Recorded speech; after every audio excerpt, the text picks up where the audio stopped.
Bonjour à tous, j'espère que vous allez bien. La dernière fois que je vous ai tourné une vidéo projet en cours, c'était en février 2024 et là maintenant on est au mois de juin. J'ai l'impression qu'il y a une vie qui s'est passée depuis le mois de février. Donc je voulais vous montrer un petit peu sur quoi j'étais en train de travailler en ce moment, dans quels journaux j'étais toujours en train de travailler, quels étaient les nouveaux, les finis, etc. Et vous parler un petit peu de tous mes petits projets en cours. On va commencer avec le Imagination Journal qui est en fait finalement pas du tout un Imagination Journal, mais je vous l'avais déjà montré et donc je suis toujours en train de travailler dedans et j'avance en fait petit à petit dedans, mais vous allez comprendre pourquoi. Ce journal, il est plutôt un espèce de cahier de brouillon qui est vraiment dédié à ma créativité, à ma prise de notes autour de ma créativité, à mes réflexions, à des recherches, à des cours que j'ai pris. Je vais vous montrer quelques pages comme ça vous voyez un petit peu ce que c'est. Mais donc c'est vraiment un journal fourre-tout. Et il n'est pas du tout pour mes pensées, donc c'était vraiment pas du tout comme mon journal intime, c'est vraiment dédié à la créativité. Donc juste petit retour en arrière, au début je pensais le consacrer au cours de Alyssa Burke de Imagination Journal que j'avais pris, que j'avais déjà fait et que je voulais refaire, et finalement il s'avère que je ne vais pas du tout dans cette idée-là et je ne pars pas du tout dans cette idée-là, mais j'avais noté en première page, je me souhaite d'avoir un univers riche et développé comme Alyssa Burke et Caro Fromundland, que mon imagination soit au service de mon art, créer des mondes imaginaires dignes de Tolkien ou même de Disney, et trouver l'inspiration dans ce qui m'entoure et pas sur Internet. Et donc, je vous passe tout ce que j'avais écrit ici, mais ma recherche artistique en ce moment, que ce soit au niveau du journaling, dans ce journal-là, au niveau du dessin, de la peinture, de l'art journal, ça, est toujours liée très fortement à ça. Et c'est un petit peu mon exploration de 2024, c'est-à-dire que je suis vraiment encore toujours, je vais pas dire à la recherche de mon style, mais à la recherche de mon art. Et par là, j'entends que j'ai envie de créer un art qui est 100% à moi. Créer tout de toutes pièces, faire de la peinture de toutes pièces, dessiner et arrêter d'utiliser en fait les pages de magazine et faire de l'art journal comme vous le connaissez et comme j'ai pu vous le montrer. C'est-à-dire que là, je sais que c'est moi qui l'ai fait, mais voilà, il y a une page de magazine de mode, il y a des livres, donc c'est pas que je veux plus faire de collage, c'est juste que j'aimerais bien sortir en fait de ce côté magazine pour plein de raisons. En fait, le fait aussi que ce sont des photos qui ne m'appartiennent pas, mais aussi parce que voilà, j'aimerais savoir qu'est-ce que moi je peux faire, et le but aussi à long terme, c'est de pouvoir en fait sortir de mon journal, de pouvoir faire ça sur papier, de pouvoir faire ça en grand, pourquoi pas un jour faire des expositions, enfin et de devenir vraiment entre guillemets une vraie artiste, bien que je pense pas qu'il y a des faux artistes, mais en fait vous êtes là un petit peu dans l'émergence, dans la naissance d'une artiste, et vous allez suivre ce parcours avec moi. Et donc j'ai beaucoup de questions autour de ça. Mais donc ce journal, ce cahier sert vraiment essentiellement à ça. Donc dedans il y a des recherches, donc là c'était encore dans ma période collage. Et en fait ça c'est ce que je vous avais montré je pense en février. Là où ça commence vraiment à devenir intéressant, c'est vraiment à partir du cours de Emma Malioka, donc qui est ici début février, où j'ai vraiment commencé donc à dessiner et où j'ai eu l'idée de faire mon défi des 100 jours. Et donc là vraiment il y a la recherche vraiment de qu'est-ce que je fais moi, comment est-ce que je dessine, avec quel médium, voilà vraiment, oui je vais dire trouver mon style, même si c'est pas vraiment ça, parce que j'ai conscience que le style il change constamment, mais vraiment la création de mon art, de peindre, de illustrer. Est-ce que justement je suis plus une illustratrice ou juste plus une peintre, ou vraiment tout ça, est-ce que je préfère vraiment la gouache ou est-ce que j'aime bien l'acrylique, est-ce que j'ai envie de faire du collage. Et donc voilà, je suis vraiment à la recherche de toutes ces pistes-là. C'est un peu tout ce que je vous avais expliqué avec mon défi des 100 jours. Et donc dans ce journal-ci, on est vraiment là-dedans. Donc au début, j'avais commencé à dessiner dedans. Et puis le papier n'était vraiment pas adapté, donc j'ai pris le sketchbook, je le montre par là parce qu'ils sont là et je vais vous les montrer. Et puis comme vous savez, j'ai commencé mon défi des 100 jours. Mais donc tout ça vous connaissez normalement, je vous ai déjà pas mal montré, je vous le feuillette un peu vite. Vraiment ici, plus vers la fin, on arrive vraiment à de la prise de notes, que ce soit sur mon Patreon, sur ma chaîne YouTube, des notes de mon défi des 100 jours. De temps en temps, je fais quand même encore des petites pages de peinture comme ça dedans. Et ça c'est vraiment quand j'ai besoin de me défouler, de faire un truc moche, que j'ai une idée mais que je sais pas trop ce que ça va donner. J'ai encore toujours du mal à accepter que mon sketchbook soit moche. C'est quelque chose sur lequel je travaille encore beaucoup. Mais ici dedans je m'autorise vraiment d'essayer de faire n'importe quoi et des trucs qui ne me ressemblent pas, qui ne sont pas du tout dans mon style. Il y a des dessins de ma fille, des recherches. Voilà, ici par exemple j'avais collé plein de trucs de Sandy Esther, des recherches, voilà, recherche de portraits, des recherches de gamme, beaucoup de prises de notes avec le tarot aussi. C'est vraiment un cahier fourre-tout. J'adore coller les dessins de ma fille dedans aussi parce que ça me permet aussi de voir comment elle dessine et comment elle évolue à côté de moi. Voilà, des prises de notes de cours que je prends autour de la créativité ou de le livre que je lis. Toujours des dessins de ma fille. Donc c'est vraiment un journal fourre-tout.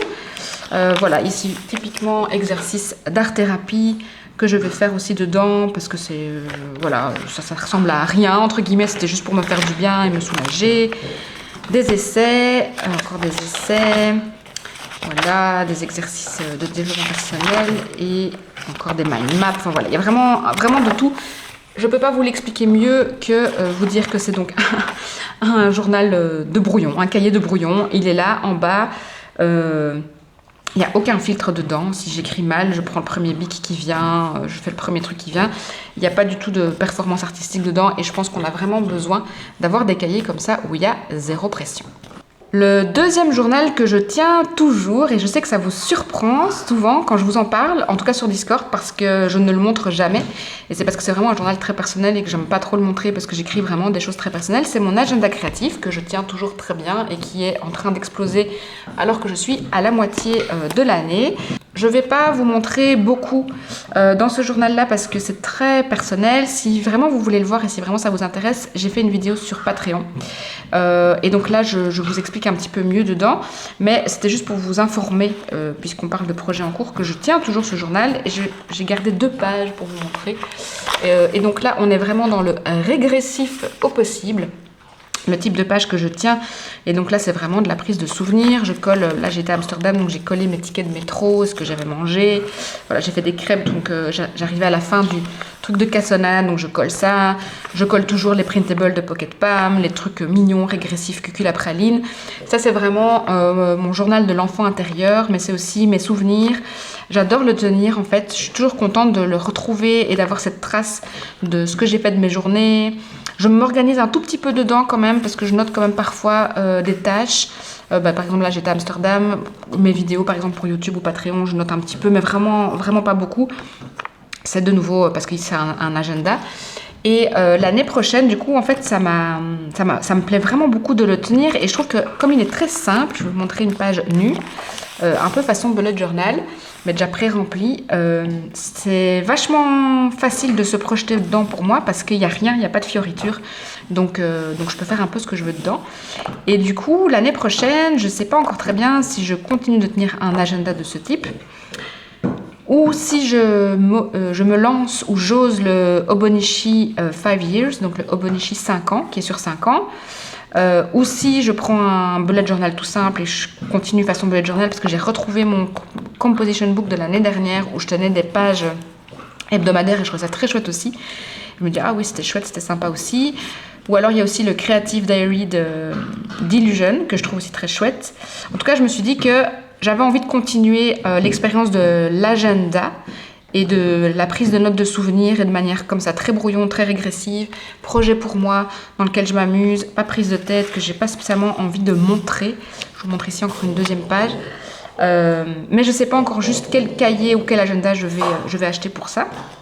Et ça je voulais vous montrer pour vous montrer que c'est pas toujours hyper travaillé. Parfois j'ai pas d'idée, j'ai pas d'envie, mais je trouve que c'est tellement chouette de revoir tous ces souvenirs en couleur que je tiens bon. Et donc les semaines où j'ai pas trop envie de venir coller des trucs, où j'ai pas eu le temps, ou je suis pas d'humeur, ça arrive, alors je colle bêtement. Ici je collais un ticket de caisse, j'ai été me chercher un cookies, des notes, des idées. Par exemple, j'avais rien sous la main et j'avais juste 3 idées, mais plutôt que d'ouvrir mon composition book, j'ai écrit ça là-dedans.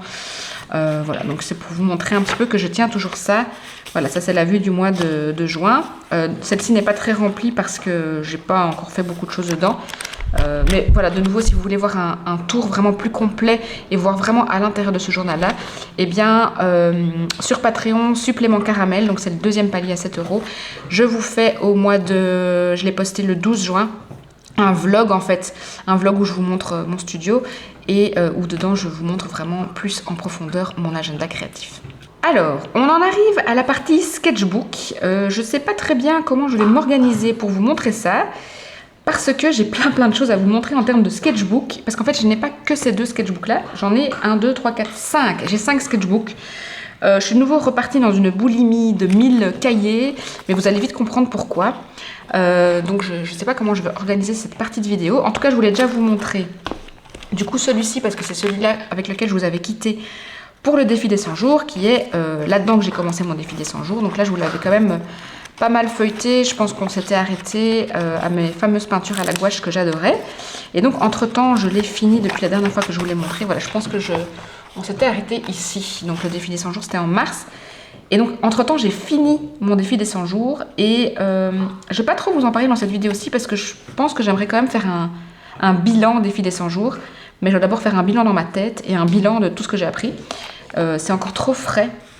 C'est-à-dire que là, au moment où je tourne la vidéo, on est début juin et je l'ai fini il y a 10 jours, je crois. Donc voilà, mais donc je vous avais quitté avec ce sketchbook-ci que j'ai fini. Et en fait, je me posais toujours la question, mais comment les gens ils font pour remplir autant de sketchbooks? C'est pas possible. Moi, je vais super lentement, ça me prend 6 mois pour remplir un cahier. Alors, je vais vous avouer le secret, je vais vous dévoiler le secret de ces gens. En fait, ils dessinent tous les jours. Tous les jours. Et quand on dessine tous les jours, un cahier, ça se remplit super vite. C'est-à-dire que celui-ci, je l'ai commencé le 17 février 2024 et je l'ai eu fini le 23 mars, donc un peu plus d'un mois. Donc là, voilà, j'ai surtout des portraits, ça c'est ce que je vous avais dit dans mon défi des 100 jours, beaucoup de portraits. Mais de nouveau, je remets un petit peu ça en question. Est-ce que j'ai envie de faire des portraits? En même temps, j'y reviens toujours, c'est qu'il y a bien une raison. C'est ce que j'ai toujours dessiné depuis que... Aussi loin que je m'en souvienne, j'ai toujours fait des portraits, des silhouettes de mode. Enfin, bref, je vous passe un petit peu tout ça. C'est pour ça que je vous dis que je voudrais faire un bilan, une vidéo bilan sur mes dessins, sur mon art. Et c'est aussi quelque chose que j'ai envie de partager avec vous à travers cette chaîne YouTube et à travers le Patreon. C'est ma progression en tant qu'artiste et sur ce chemin de découvrir c'est quoi mon art. Donc celui-ci, je l'ai eu fini en mars. Et donc, entre-temps, j'ai commencé celui-ci. Alors, spoiler alerte, je n'ai vraiment pas du tout aimé travailler dans ce sketchbook. Je vais vous expliquer pourquoi. Ce sont des raisons toutes bêtes, mais qui m'appartiennent, voilà. Donc déjà, c'est le sketchbook, je l'ai mis ici. Moi, je mets toujours à la fin la référence. Le Art Creation de chez Talens, qui est hyper connu. Il y a plein d'illustratrices qui l'utilisent. Donc, c'est 80 feuilles, 140 grammes. Ce que j'ai pas aimé déjà, premièrement, c'est son format. Parce qu'en fait, je sais pas si vous voyez, mais il est légèrement plus petit qu'un A5. Et il est tout allongé. Donc je n'aime pas du tout ce format tout allongé qui est pas un format entre guillemets standard. Donc ça déjà, ça m'a hyper bloqué, je trouvais dans la façon de dessiner, j'aimais pas. Deuxième chose que j'ai pas aimé, c'est son papier un peu jaune. De nouveau, je ne sais pas si vous le voyez, parce que bon, avec les lumières et la caméra, mais... est-ce qu'on voit la différence de couleur entre les deux papiers? Mais ça, c'est vraiment très jaune et ça m'a bloqué pas mal. Son papier, le papier de ce sketchbook est très glissant. Alors, c'est super pour l'aquarelle. La gouache, ça résiste super bien, mais ça transperce pas mal. Donc, je ne sais pas si j'ai des pages. Voilà, ici, par exemple, ça a transpercé à mort. Donc, j'avais fait quoi? De l'écoline. D'ailleurs, Paul Ocean, si tu nous vois, c'est ton petit portrait que j'ai fait là. Mais donc, j'ai travaillé avec l'écoline et trop d'eau. Et donc, du coup, ça a transpercé. Donc, je trouve ça super bloquant. Le fait que le papier soit glissant aussi, bah, souvent, il y avait un effet de transfert de couleur sur l'autre page. Donc, j'ai commencé à mettre, vous voyez, plein de papier entre tout ce que je faisais pour pas qu'il y ait ce transfert. Et puis, alors, en plus de ça, je travaille beaucoup avec les pastels à l'huile maintenant. Donc, il y a pas mal de transferts aussi.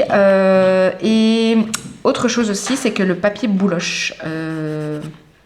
Donc parfois, quand on travaille un peu trop de matière, surtout des matières sèches, les pastels à l'huile, ou quand on gratte un peu trop, ben, le papier bouloche et ça fait des petits points comme ça. Enfin, donc, bref, j'ai vraiment pas aimé ce sketchbook, mais surtout principalement à cause de sa taille. Et alors, autre chose, ça c'est un détail, mais ça me dérange. Et en plus, je l'ai plastifié, donc je sais pas si je vais pouvoir en faire quelque chose, mais il est rose. Et je sais pas pourquoi je l'ai acheté en fait. Je me suis dit, oh rose c'est joli. En fait je croyais qu'il était rouge et en fait il n'était pas rouge, il est rose. Mais je sais pas si vous avez remarqué, mais j'ai quand même une similitude avec tous mes cahiers. C'est qu'ils sont tous noirs, couverture noire. Sauf mes composition books qui sont marbrés, mais c'est quand même principalement noir.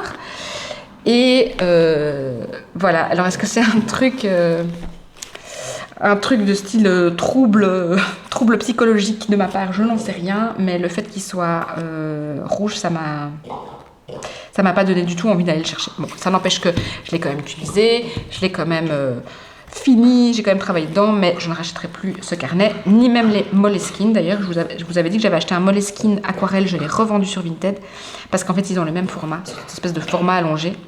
Donc voilà. Et donc, je vais vous faire un rapide tour, puisque, comme je vous ai dit, je voudrais faire un bilan des filles des 100 jours. Mais donc voilà, j'ai pas mal dessiné dedans, au crayon. Je vous disais pastel à l'huile, j'ai découvert les pastels à l'huile.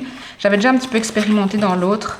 Voilà, ici par exemple on a du pastel à l'huile sur le fond et j'aime vraiment beaucoup les pastels à l'huile. Alors pas les sénéliers, c'est avec celle-là que j'ai commencé, mais en fait je les trouve beaucoup trop grasses et beaucoup trop beurrées. Et donc je trouve ça un peu difficile à manipuler. En fait j'aime bien mes vieilles pastels toutes dégueulasses, toutes sèches, voilà, qui sont tellement vieilles qu'elles sont plus du tout bonnes, mais en fait je les aime bien, j'aime bien la texture, donc voilà. J'ai toujours fait de la gouache, et alors là-dedans aussi j'ai essayé pas mal de choses avec du collage.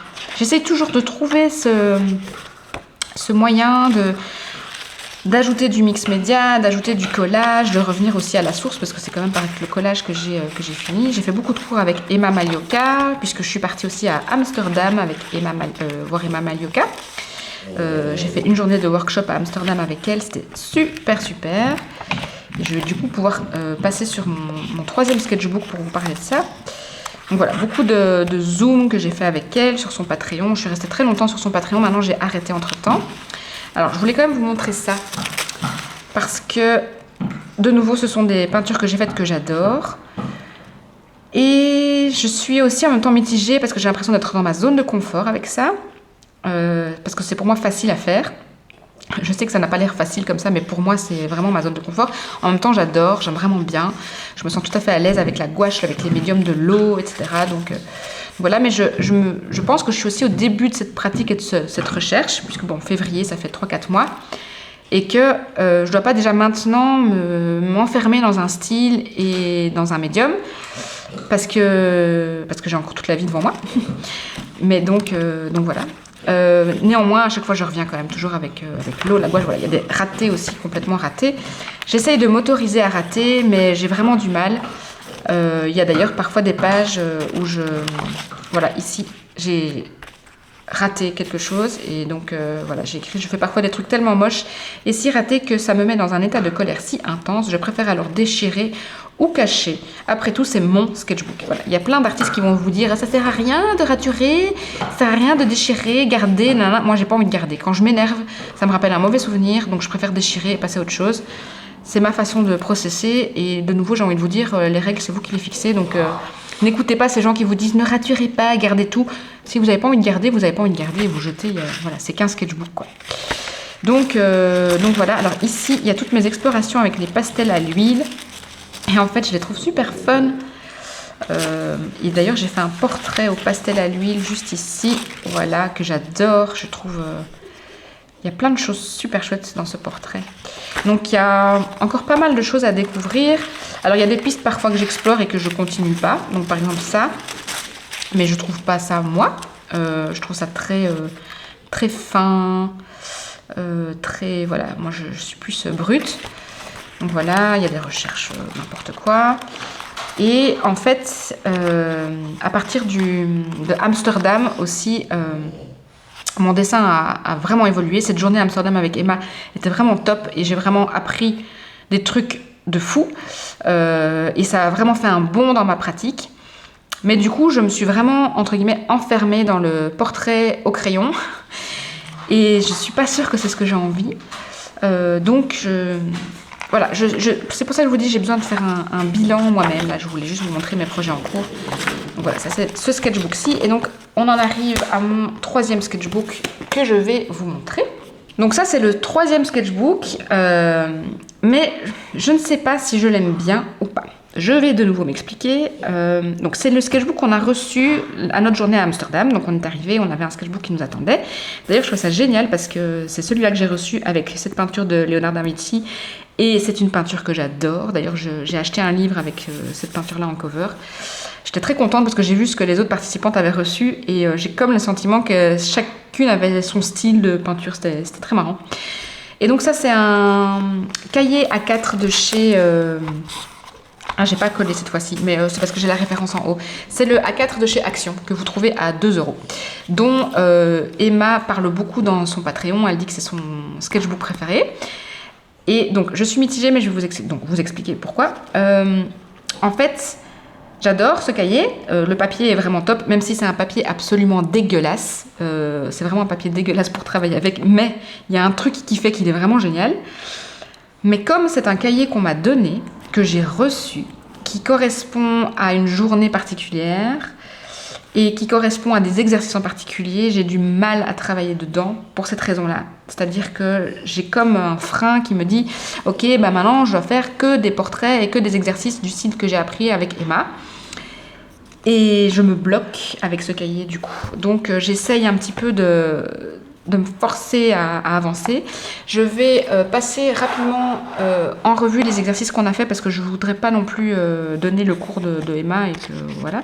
Mais donc je vais rapidement passer. Donc là, c'est tout le travail qu'on a fait cette journée à Amsterdam. Et donc là, vous voyez vraiment le style dont je vous parle, qui est très crayonné. Et en fait, je trouve que ça, je l'ai fait après. Ça, je l'ai fait le jour à Amsterdam, donc c'était le 11 mai. Je trouve que ça, c'est un de mes meilleurs portraits. Je l'adore en tout point. Mais j'ai l'impression qu'il est déjà tellement typique que je ne sais pas comment avancer là-dessus. Donc il y a encore vraiment quand même pas mal de recherches à faire. Et de nouveau, tout ça, c'est du crayon et c'est très illustratif. Et ça, c'est quand même quelque chose que j'ai compris, c'est que je n'ai pas envie de faire de l'illustration. Je n'ai pas envie, mon but, ce n'est pas de faire un livre pour enfants ou faire un livre pour adultes et de raconter des histoires et d'illustrer. Par exemple, je n'ai pas envie d'illustrer des animaux, j'ai pas envie d'illustrer des maisons, j'ai pas envie de faire des décors. Ce qui m'intéresse, c'est vraiment le portrait, la silhouette, etc. Donc j'ai vraiment envie plus de faire des choses qu'on va un jour afficher, qu'on va un jour encadrer. Est-ce que ce sera sur toile, est-ce que ce sera sur papier? Tout ça, c'est encore des choses que je dois découvrir. Et j'ai un petit peu perdu le fil de tout ce que je vous racontais. Mais donc ça, c'est tout ce qu'on a fait à Amsterdam. Je passe rapidement de nouveau pour pas dévoiler trop du cours de Emma. Voilà, ça c'était le projet final qu'on devait faire et que je n'ai jamais fini. Parce que je n'aime pas du tout ce dessin. J'ai l'impression que je suis de nouveau retournée dans ma petite zone de confort, du petit portrait avec les couleurs, on remplit bien. Et c'est trop facile pour moi en fait. Je sens que je peux faire quelque chose de mieux, quoi. Donc voilà, donc à partir de là, c'est après le workshop d'Emma. Et donc, je suis retournée dans le même style de ce qu'on avait fait pendant le workshop. Et j'ai vraiment du mal à sortir de ce style du workshop. Donc ça, j'ai fait après avec les zooms de Emma sur Patreon. Du coup, j'ai essayé de faire un cours de peinture avec Jennifer Orkin-Lewis, aka Auguste Wren. Et voilà, je ne sais pas comment expliquer, je ne m'en sors pas dans ce sketchbook. Alors ça n'a rien à voir avec le sketchbook en tant que tel, c'est plutôt avec le but final. Donc là, j'ai quand même essayé de faire autre chose. J'ai essayé de faire un peu de la nature morte et ça marche pas très bien. Ça, c'est avec un cours de Helen Wells. J'ai essayé de refaire un truc à l'ancienne et ça marche pas très bien. Enfin, je peux pas expliquer, je suis pas à l'aise. Alors ça, j'adore ce que j'ai fait là. C'est vraiment un portrait que j'adore, que je trouve canon. Mais j'ai l'impression que c'est de nouveau la même chose et que c'est pour moi facile de faire ça, quoi. Ça me prend 5 minutes. Je le dis pas par prétention, hein, je le dis juste par... Voilà, ce portrait-ci nouveau, c'est un portrait que j'adore, absolument. Et il y a comme ça, parfois, dans ma pratique, des portraits que, bam, ça... Tout y est, tout est juste. Et vous savez, la créativité, je vous l'avais dit, c'est un peu comme ça, quoi. Ça monte et ça descend. Il y a des moments où on va faire des trucs super. Et j'ai compris qu'en fait, après ça, il y a toujours une période où on fait de la merde. si YouTube ne me censure pas ce mot. Et donc voilà, c'est up and down, up and down, up and down. Mais donc voilà, beaucoup de portraits dans celui-ci. Et du coup, j'ai du mal de sortir des portraits dans ce journal-ci. Donc je me suis dit, bah c'est pas grave, celui-ci sera mon sketchbook de portrait, entre guillemets, puisque c'est ça que je fais là-dedans. Et dans ce style crayon facile, machin. Et je vais commencer alors un quatrième sketchbook, enfin un quatrième. Bien que les deux autres sont finis, donc ils sont plus vraiment courts. Et donc c'est ça que je voulais vous montrer maintenant. Le retour de mon playbook. Alors je vous invite à regarder les vidéos de l'année dernière. Je vais vous les mettre en description. Où je vais vous parler de mes carnets d'échantillons. Que j'ai beaucoup ressorti, que j'ai toujours mon nez dedans, encore toujours maintenant, même qu'ils sont finis. Parce qu'il y a plein de pistes, il y a plein de notes que j'ai fait là-dedans. Enfin de toute façon je retourne toujours dans mes journaux moi. Et j'ai ressorti celui-ci qui était en fait le troisième carnet d'échantillons que j'avais entamé. Sauf que j'ai déchiré toutes les premières pages. Et les premières pages que j'avais déchirées, j'ai fait ça il y a genre 6 mois. Je ne regrette pas de l'avoir fait. J'avais besoin de clôturer ce chapitre. Et donc j'ai recommencé ce cahier-là. Justement pour pouvoir m'amuser dans un sketchbook. Et continuer d'explorer tout ce que j'apprends. Sans m'enfermer dans ce style portrait, illustration, crayon. Donc voilà, c'est un carnet d'exploration où je peux me détendre, faire des exercices comme ça de style art-thérapie, où je colle des trucs que j'aime bien, que j'ai fait. De nouveau, je laisse des petits cailloux tels le petit pousset, des petits indices. Voilà, je me dis tiens, comment est-ce que je peux allier les deux, le crayon et la peinture. Je fais aussi des gammes de couleurs, par exemple. Donc, j'ai pas beaucoup avancé dedans parce que c'est vraiment tout nouveau. J'essaye aussi d'explorer l'art abstrait. Je me dis, tiens, c'est vrai qu'il y a un moment où je faisais beaucoup d'art abstrait. Pourquoi est-ce que j'ai abandonné? Est-ce qu'il n'y a pas de nouveau quelque chose à aller voir là? Donc voilà, je fais des tours et des détours. Je repars en arrière. J'ai fait ce portrait que j'ai montré sur Discord et que j'adore. Et là aussi, je l'ai fait en 2 minutes avec une vieille bouteille d'encre de Chine toute cassée que mon papa m'a retrouvée dans son grenier. Et là, j'ai aussi fait des essais. Voilà. C'est vraiment mon cahier de brouillon de nouveau, mais vraiment destiné à l'art abstrait entre guillemets, et à ma recherche de couleurs et de plein de choses. De nouveau, le papier est assez dégueulasse, donc je vous le recommande pas forcément, mais au moins, comme c'est un cahier que j'avais commencé, que j'avais déchiré, que voilà, il n'a plus aucune valeur sentimentale, il est vierge de valeur. En fait, je suis en train de me dire maintenant que je vous parle, vous savez, on dit toujours de purifier ces jeux de tarot quand on les reçoit pour enlever toutes les énergies. J'ai l'impression que les cahiers c'est la même chose. J'aurais peut-être prendre le temps de les purifier, de faire un petit rite sacré avant. Donc là, parfois je prends des notes sur des post-it parce que je suis à un autre endroit de ma maison et donc du coup j'ai pas mon cahier sous la main. Donc voilà, j'ai collé ici des post-it. Donc celui-ci, je viens tout juste de le commencer. Il y a encore plein de choses à faire dedans. Et donc c'est mon playbook comme je l'ai noté, qui est plutôt destiné à ma recherche de tout ce qui n'est pas portrait, même si j'ai déjà un portrait dedans, mais c'est pour ça que je vous dis que je suis pas sûre de vouloir être une artiste qui fait des portraits, et en même temps je peux pas m'en empêcher. Même dans un cahier qui est destiné à l'art abstrait, j'arrive encore à taper un portrait. C'est juste plus fort que moi. Donc il y a un moment, je me dis, il faut arrêter de combattre ça aussi, quoi. Je veux dire, si c'est là, c'est là, quoi. Un autre petit cahier que je voulais vous montrer aussi, très rapidement. Donc ça, c'était mon premier sketchbook de juillet 2022, que je vous avais aussi montré l'année dernière. Je continue à travailler dedans parce qu'en fait, je ne l'ai pas fini. Et j'ai parfois du mal quand même de laisser des beaux cahiers blancs à l'abandon. Surtout des cahiers comme celui-ci qui sont des cahiers qui coûtent quand même assez cher. De temps en temps, je viens encore travailler dedans aussi de manière très ponctuelle. Mais donc, parce qu'en fait, il a un papier très particulier puisque c'est le Yamamoto Paper. C'est le Cosmo Airlight. Celui-ci, de nouveau, je n'ai pas collé les références. Peut-être que je l'ai mis devant. Non.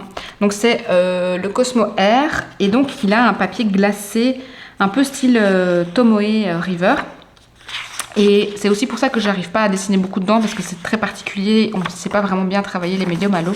Mais de temps en temps, pour expérimenter et voir un petit peu comment je peux jouer avec ce papier, je viens quand même encore faire des choses dedans. Juste pour la sensation du papier en fait. Donc c'est pour ça que je le garde et que voilà, très ponctuellement je me dis tiens, je vais essayer quelque chose. Donc là par exemple j'avais essayé avec de l'encre et je trouve ça très chouette, il y a vraiment quelque chose. Je travaille beaucoup avec l'encre en fait en ce moment et je pense qu'il y a une vraie piste de nouveau avec l'encre. Et le noir et blanc aussi, je remarque que facilement je vais avec le noir et blanc. Dans ma maison d'ailleurs c'est noir et blanc, donc ça aussi ce sont des questions que je me pose. Ici j'avais fait d'abord à l'encre, je me suis dit tiens, est-ce que si je mettais un peu de couleur, qu'est-ce que ça fait? Et donc ça c'est de la gouache, et comme le papier glisse très fort, la gouache réagit complètement différent, et je trouve que ça reste très intéressant. Donc voilà, de temps en temps, j'expérimente encore un petit peu dans celui-ci. Ici aussi, on est sur de la gouache. Donc voilà, ça c'est rapidement celui-ci, parce que c'est un projet qui est toujours en cours. Et pour vous montrer aussi que y a des carnets que je finis en 2 mois. Et celui-ci, juillet 2022, on arrive juillet 2024, ça fait 2 ans que je suis dedans. Et il n'est pas fini. Donc voilà, projet en cours, c'est pas forcément le finir en 2 mois. Pour terminer, je voulais encore vous montrer ça, ces 3-4 petits trucs-là, de manière assez rapide. Je suis occupée aussi dans un petit carnet de couleurs. En fait, avant d'acheter ce dictionnaire des couleurs qui m'a été recommandé sur Discord par Amina, mais que j'avais déjà vu aussi chez Emma, je m'étais dit pourquoi je ne ferais pas moi-même un dictionnaire de couleurs. Et donc, je me suis acheté un tout petit cahier comme ça de poche, juste pour expérimenter les couleurs. Plusieurs choses comme expérimentation dedans, par exemple les nouveaux crayons que j'achète. Et donc je note tous mes crayons, les marqueurs, juste pour avoir comme une référence. Tiens, oui, c'était quoi encore cette couleur? Ah oui, ça fait ça. Pour voir aussi tous mes beiges, par exemple, à quoi ils ressemblent les uns à côté des autres, lesquels sont plus jaunes, plus roses. Voilà, je trouve ça intéressant, c'est pour vraiment connaître son matériel. J'avais tendance à le faire comme Sandy Esther au début de mon cahier, mais parfois, moi, quand mon cahier est fini, je le range. Et donc là, celui-ci est toujours à portée de main, et comme il est tout petit. Et puis, j'espère que mes phrases font du sens. Et puis, je recherche aussi des gammes de couleurs par rapport à des peintures ou des dessins que j'aime bien. Donc, par exemple, ici, de Emma Carlyle. Encore Emma Carlyle. Donc, je teste des gammes de couleurs. Ici, de Sandy Esther. Voilà. Donc, c'est vraiment un petit cahier de couleurs très rapide. Comme un dictionnaire, entre guillemets. Ici, j'ai acheté des nouvelles pastels Pentel. Donc, j'ai testé. Voilà. Donc, ça, je tiens à jour aussi de manière régulière, mais plutôt ponctuelle.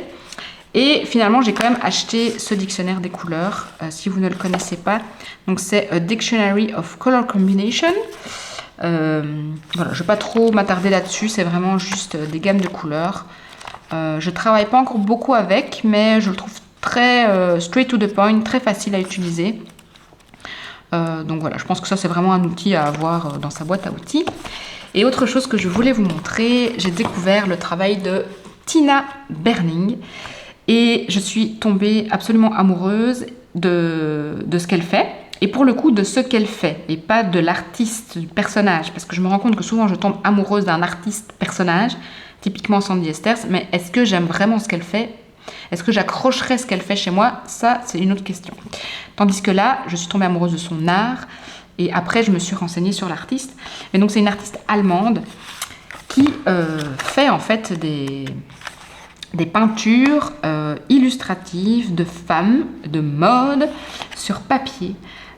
Et sur papier qu'elle va acheter en brocante, qu'elle va chiner sur des vieux papiers. Et donc, j'ai acheté les 2 catalogues de ces expositions sur son site internet. Donc, c'est 10 € le catalogue. Ils sont super beaux. J'adore absolument son art. Et en fait, je me suis dit, voilà, ça c'est vraiment un super bon exemple de ce que j'aimerais faire. Alors, je ne veux pas copier Tina, mais elle a réussi à mettre tous ces éléments en un. Et c'est ça que j'aimerais pouvoir arriver à faire. Donc, c'est vraiment une très bonne source d'inspiration. C'est-à-dire qu'elle fait de la peinture, du mix média, du collage. Elle fait des portraits et des femmes qu'elle expose dans des cadres ou même en grand. Et c'est pas gnangnan et c'est pas illustratif. Et en même temps, c'est de l'illustration. Enfin, c'est vraiment magnifique. Donc, en plus, ce que je trouve chouette, c'est qu'il y a à chaque fois les dimensions réelles de ses œuvres. Donc, ça aussi, ça me permet de me projeter. Donc, il y a beaucoup de A4. Donc, celui-ci, par exemple, c'est un A4. Et vous voyez, c'est fait ici sur du simple papier quadrillé. Et donc, ça me permet aussi de voir, tiens, elle a fait de l'acrylique. J'ai regardé un petit peu quelques vidéos d'elle. Elle travaille beaucoup avec l'encre, justement. Elle travaille beaucoup avec l'aquarelle, avec le crayon. Voilà, très belle source d'inspiration. C'est très chouette de pouvoir aussi acheter des petits cahiers de catalogue comme ça, de manière abordable, parce que c'est vrai que les livres d'art, ça peut vite coûter très cher. Et là, il y en a un petit peu et pas trop. Et donc voilà. C'est vraiment... Alors, je ne veux pas dire que je veux ce style-là, mais c'est vraiment vers quelque chose comme ça que j'aimerais me diriger et explorer et voir comment moi, Mélodie, je peux le faire sans copier Tina, sans copier toutes ces artistes que j'aime. Mais voilà où tout ça... j'aimerais que tout ça me mène, en fait. Regardez-moi comme c'est beau. Donc, très belle source d'inspiration si vous ne connaissiez pas Tina Berning. Voilà, on arrive à la fin de cette vidéo. J'espère que ça vous a donné des idées, que ça vous a inspiré, que ça vous montre aussi qu'on peut avoir 1500 carnets et que les carnets ont des valeurs sentimentales ou non et ont des buts différents ou non. Qu'il y a des carnets qu'on finit en 2 mois, qu'il y a des carnets qu'on finit en 2 ans, voire plus. Et que voilà, on peut explorer plein de choses différentes. J'espère que ça vous libère de voir ce genre de choses. Je sais que vous aimez bien voir mes vidéos projets en cours. N'hésitez pas à me dire en commentaire sur quoi vous êtes en train de travailler et sur quoi, qu'est-ce que cette vidéo vous a insufflé comme énergie, sur quoi ça vous fait réfléchir par rapport à votre pratique. Et puis d'ici la prochaine vidéo, prenez bien soin de vous et de votre créativité. Bye!